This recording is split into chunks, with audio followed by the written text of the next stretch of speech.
नमस्कार। हम आज GERD जिसको गैस्ट्रोइसोफेजियल रिफ्लक्स डिजीज़ बोलते हैं उसके बारे में कुछ बात करेंगे। गैस्ट्रोइसोफेजियल रिफ्लक्स डिजीज़ का मायना होता है कि जो हमारे पेट की थैली स्टमक में जो एसिड है उसके ऊपर इज़ोफेगस खाने की नलकी में आने से होने वाली परेशानियाँ।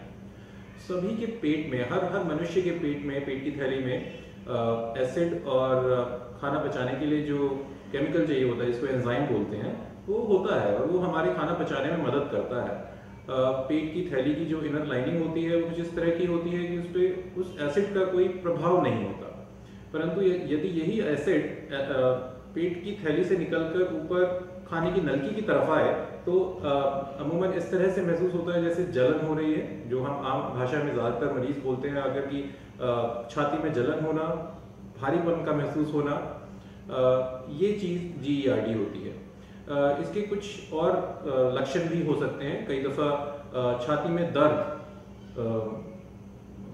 की महसूस हो सकती है।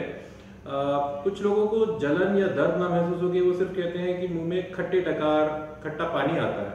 तो ये सभी चीज़ें एक तरीके से GERD या रिफ्लक्स डिजीज़ के लक्षण हो सकते हैं, बहुत ही कॉमन है। हर किसी को कभी ना कभी एसिड ऊपर आना या जलन होना स्वाभाविक होता है। तो इसको बीमारी का रूप हम तब बोलते हैं अगर किसी को ये बहुत जल्दी होता है। अगर किसी को हफ्ते में 2 दफ़े से ज़्यादा इस तरह के लक्षण होते हैं तो हम कहते हैं कि उसको एक तरीके की GERD नाम की बीमारी है।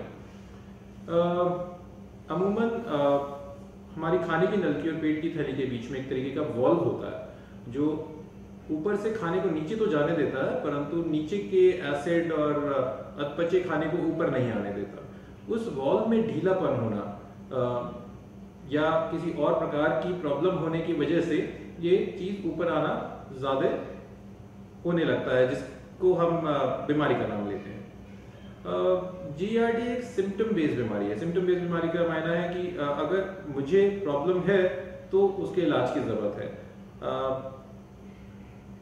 इसमें इलाज में लाइफस्टाइल यानी कि अपने रोज़मर्रा के जीवन में कुछ आदतों में चेंजेस बहुत ज़रूरी होते हैं।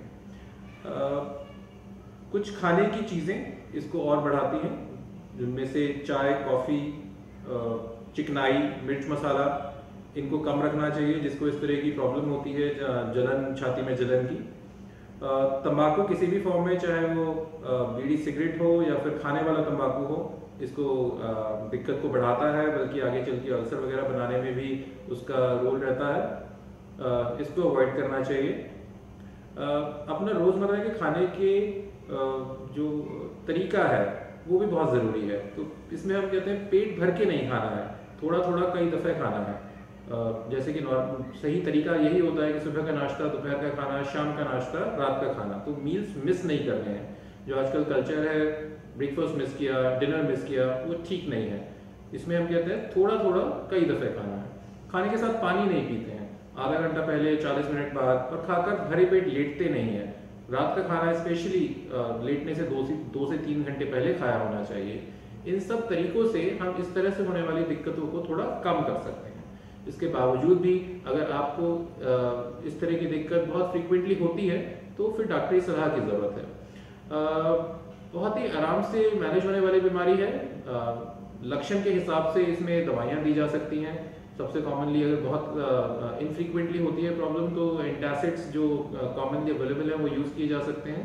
उसके बाद एसिड की मात्रा को कम करने के लिए और पेट को जल्दी खाली करने के लिए तरह की दवाइयाँ उपलब्ध हैं जिनको ज़रूरत के अनुसार दिया जाता है। जिन लोगों में दिक्कत हो रही है या कुछ और परेशानियां साथ में है, जैसे कि खून का कम होना, भूख का कम लगना, वज़न का कम होना, या ये दिक्कत 45 साल की उम्र के बाद आती है, खाना फंसना, बहुत ज़्यादा उल्टियाँ होना, उनमें सिंपल एसिड की बीमारी ना मान के आगे कोई और परेशानी तो नहीं है के लिए जाँचें होनी चाहिए, जिसमें से एंडोस्कोपी एक मुख्य जाँच रहती है।